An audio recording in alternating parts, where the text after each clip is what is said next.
Olé olé, salut à tous, bonjour, je viens vous présenter une petite présentation de mon poêle à granulés. Voilà, nouvelle acquisition pour cet hiver 2019-2020 qui me paraît bien froid. Il y a 12 jours, j'avais pas besoin de chauffage, aujourd'hui il fait presque 1 degré dehors, quoi. Voilà, je suis dans le nord du Tarn, ça pique sévère. Donc, je vais vous parler de mon petit Brissac Sochi. Je ne fais, comme je rappelle, aucune publicité, je n'ai aucun intérêt, et d'ailleurs vous allez voir que je ne vais pas dire que du bien. Par contre, je suis très content d'avoir choisi le Brissac. Très haute qualité quand même au niveau du poêle, de son rendement, de sa qualité. En tout cas, c'est ce que j'en ai vu sur internet. Je ne l'ai pas assez depuis longtemps testé pour vraiment moi faire mon propre point de vue là-dessus. Voilà, donc 11,9 kW, 140 kg, 116 de haut, 59 de large, 55 de profondeur. Il a une puissance réduite de 3,4 kW. Important de penser à choisir un poêle avec une puissance réduite le plus bas possible. 2,8 c'est l'idéal. Moi j'ai 3,4. Capacité de 30 kg de poêle pelé, donc 2 sacs. Rendement de puissance 90,8%. Sortie des fumées 80 mm. Autonomie 11 à 40 heures, ça va dépendre de ce que vous allez lui demander. En consommation électrique, on est à peu près à 130 watts. Consommation pelée, on va en parler très rapidement. Voilà, après on a donc étanche. Pourquoi je choisis un poêle étanche? Parce que je suis obligé de sortir en zone 3. Il y a zone 1, zone 2, zone 3. La zone 1, c'est au fêtage. 40 cm au-dessus. Zone 2, c'est terminal vertical en toiture, donc il faut quand même un étanche, si je crois bien. Et moi, en mur, donc terminal horizontal en façade. C'est une zone 3. On appelle ça ventouse. Et là, on est obligé d'avoir un poêle étanche pour des règles de sécurité, etc. Donc, évidemment, demander la déclaration de conformité CE au fabricant et voir la classe de performance. Moi, j'ai 7, c'est l'idéal. Donc, je suis obligé au niveau des assurances. Garantie décennale, etc. Pourquoi j'ai pris un canalisable? Parce que je veux le remplacer comme chauffage, donc retrait des radiateurs. Ça c'est vraiment un énorme avantage dans une maison comme la mienne. J'ai plus de radiateurs au mur, j'ai plus de tuyaux d'eau chaude qui passent dans les murs, etc. Et qui n'étaient pas dans les murs, qui étaient en extérieur, donc, parce que c'est une vieille maison, donc c'était vraiment très moche. Donc on a pris un poêle canalisable pour pouvoir avoir des bouches d'extraction d'air qui vont aller directement dans les chambres. Elles font normalement 80 mm en sortie. Nous, on les a transformées en 100 mm les gaines et on est parti jusqu'à 9-10 mètres. Il est conseillé de ne pas dépasser 8 mètres pour avoir un super rendement. Moi, je suis à 9-10 mètres. Il y en a qui vont jusqu'à 16 mètres. Voilà. Il est déconseillé de les mettre en chambre. Il est plus conseillé de les mettre dans le couloir, dans les trucs comme ça. Moi, comme j'ai un couloir petit et c'est l'entrée, hein, forcément, couloir dit entrée souvent. Donc j'ai la porte qui s'ouvre tout le temps. Moi, je sors, je rentre, je vis ici, je travaille ici. Donc je suis obligé d'en avoir qu'un. J'en ai mis un dans l'entrée, devant ma chambre et salle de bain et toilette, hein, même si la toilette reste fermée. Donc ça me fait un peu froid dans la toilette, mais on ne va pas chauffer juste pour y aller 2 fois dans la journée. Et on a un dans la chambre de nos filles. Voilà, même s'il est déconseillé, moi je l'ai fait, c'est un choix personnel, il est toujours possible de changer et de déplacer la gaine dans les combles. À savoir que j'ai fait une isolation à 1 €, donc profitez aussi de cet avantage. Vous pourrez regarder ma vidéo sur notre chaîne sur isolation à 1 €, donc ça vaut le coup. Et mes gaines du coup elles sont isolées puisqu'elles sont enfournées dans 35 cm de laine de verre soufflée. Alors, on en est à la trappe d'air. Juste un dernier petit truc sur les trappes. La trappe d'air qui sort dans la chambre et dans le couloir, il y a une petite vis pour pouvoir régler et la monter ou descendre et voir le débit de sortie d'air chaud. Moi je ne le touche pas, il est à bloc là-bas, il est ouvert à bloc, hein, c'est pas un séchoir à cheveux, hein, vous pouvez le mettre devant l'entrée, vous n'allez pas avoir de l'air chaud qui vous passe dessous. Moi j'avais peur de ça au début. Non, ça part dans le mur comme ça, il y a une petite trappe qui permet de faire partir l'air chaud. Donc moi je le règle sur le poêle, la ventilation que je veux. Consommation.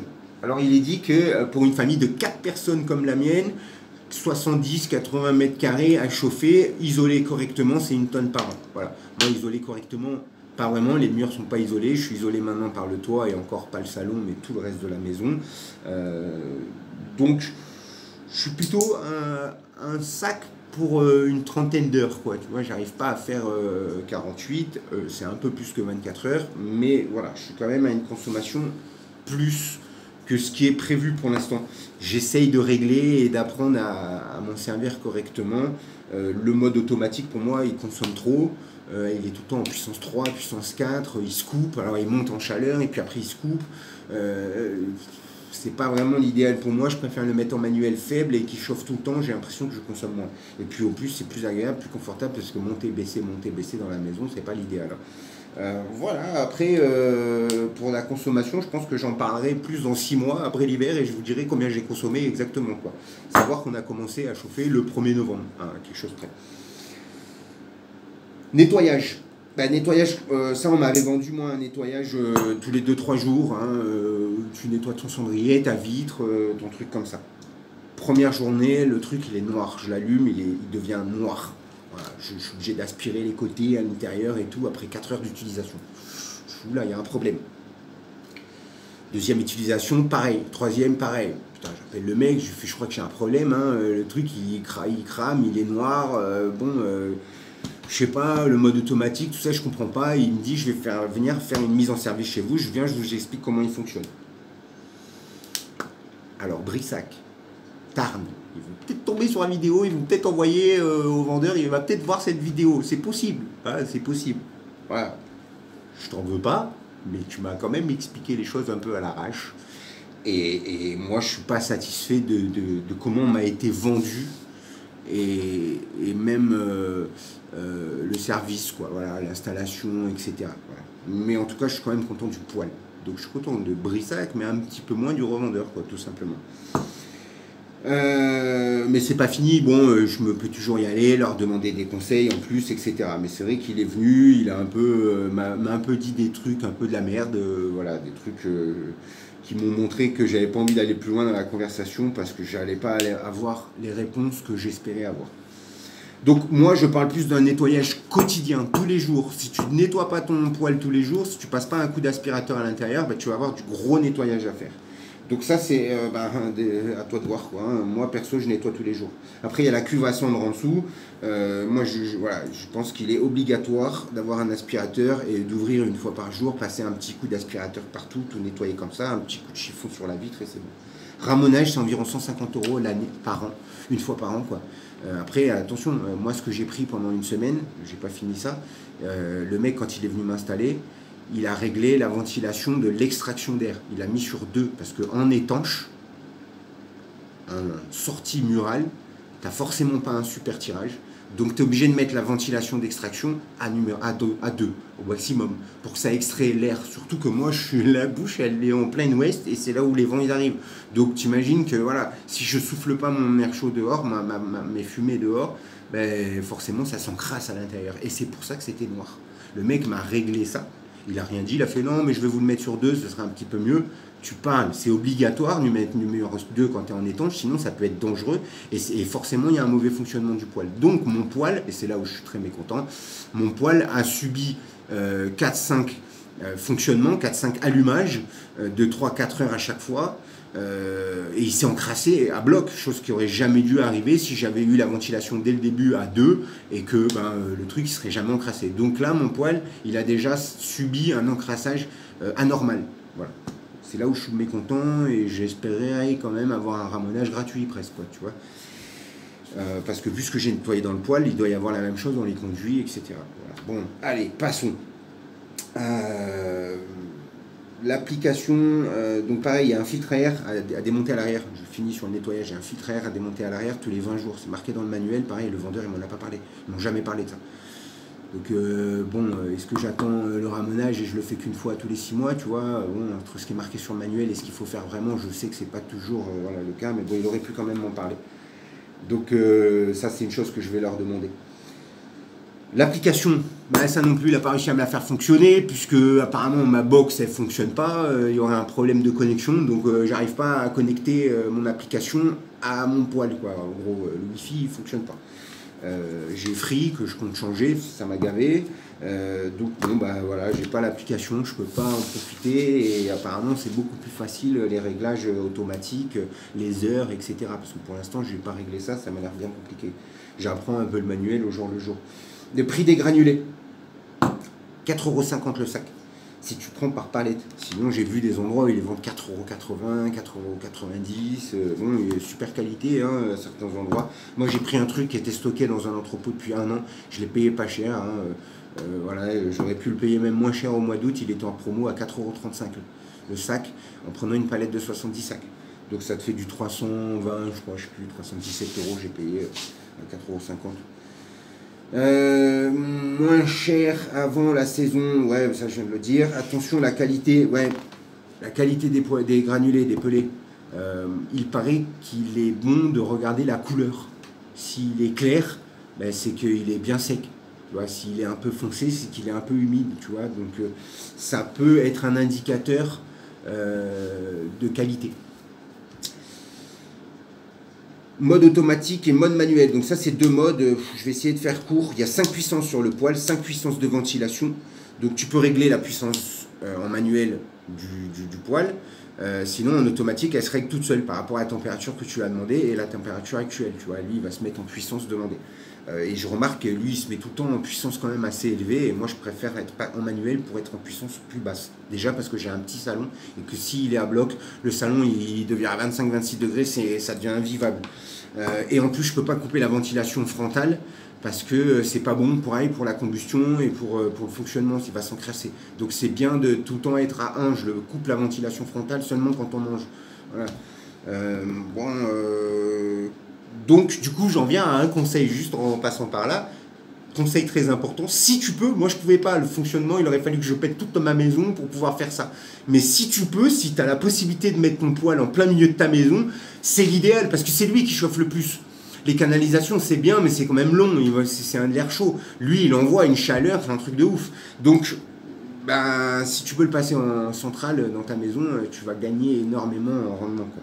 Moi, malheureusement, c'est tout l'inverse. Il est à l'extrémité de toute la maison, dans la seule pièce qui n'est pas isolée, et elle est toute petite. Donc bref, en tout cas, voilà, ça circule pas bien. Je l'ai quand même mis incliné. On a fait un coffrage derrière pour passer toutes les gaines, et il est incliné direction de la porte de la cuisine. Comme ça, quand j'ouvre la porte et tout, tu vois, ça quand même, ça circule un peu.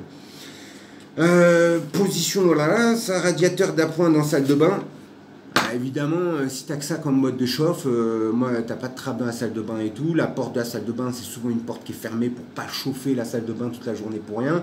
Donc, mets un petit truc, voilà, ce que tu veux. Moi, j'ai acheté un truc à 200 balles qui fait chauffe-serviette et souffleur. Voilà, 1500 watts. Pour l'instant, on l'allume pas, on n'a pas besoin, franchement. En plus, je suis en train de démonter la porte de la salle de bain pour mettre un truc coulissant, donc il n'y a pas de porte, ça chauffe un peu partout en ce moment. D'où peut-être la consommation un peu excessive. Hein. Voilà. Gros plus, bah, je reparle des retraits des radiateurs, plus de radiateurs, plus de cuve à fioul, plus de chaudière qui fait du bruit de malade. Économique, pratique quand même, hein, même si plus de nettoyage que ce qu'on m'avait vendu, quoi, ce que j'ai espéré, mais quand même beaucoup moins que couper du bois, etc. Et les inconvénients, j'ai trouvé que le bruit pour l'instant. Voilà, le bruit, effectivement, plus tu vas mettre les ventilations hautes, et plus il débite, quoi. Quand tu réduis les ventilations, il est quand même assez silencieux, ça va. Si tu es en mode puissance basse et ventilation basse, il fait pas trop de bruit, c'est pas trop dérangeant. Mais quand il carbure, tu as le film à côté, c'est un peu dérangeant. Manque d'autonomie. Alors voilà, je vais finir avec ça. Je crois que j'ai parlé un peu de tout. Maintenant, manque d'autonomie. Est-ce que le pelé ne va pas augmenter? Est-ce que, comme tout le reste, en fait, on va pas nous niquer à la fin et vous avez tous des poils à peler, maintenant vous avez tous cru en cette économie et on va sauver la planète? Eh ben tiens, le pelé, on va te le vendre à 600 balles la palette, tu vois. Ouais, on n'est pas à l'abri de ça. Donc on est dépendant des fabricants, en fait. Donc c'est pas autonomie, survivaliste, minimaliste, permaculture, tout ce que tu veux, c'est pas ça. Voilà. Moi j'avais besoin de chauffer ma maison pour une installation pas chère. Regarde ma première vidéo et tu verras pourquoi j'ai choisi ça. Parce que moi je voulais autre chose, mais ça me revenait une fortune pour une maison de 70 mètres carrés où je ne vais pas habiter définitivement, puisque c'est une maison secondaire. Moi je suis en train de rénover un corps de ferme à côté, une maison en terre avec des murs de 60, une isolation au top, et là je serai au bois. Voilà, parce que je prévois au cas où m'achète une petite forêt, j'ai du bois et je suis pas en galère, tu vois. Bon voilà, ben, j'aurai cette petite dépendance, hein, cette grande dépendance qui met ma maison pour l'instant, pour ceux qui voudront, et en espérant que la planète ne capote pas et qu'on se retrouve pas avec même plus de pelés du tout, quoi. Ça aussi c'est possible. Voilà les gars, je pense que j'ai fait le tour. Si j'ai oublié des choses, ben, j'en parlerai dans 6 mois sur la prochaine vidéo, puisque dans 6 mois je vous ferai un bilan sur ce poêle. Voilà, je vous dis à plus dans le bus et bon hiver.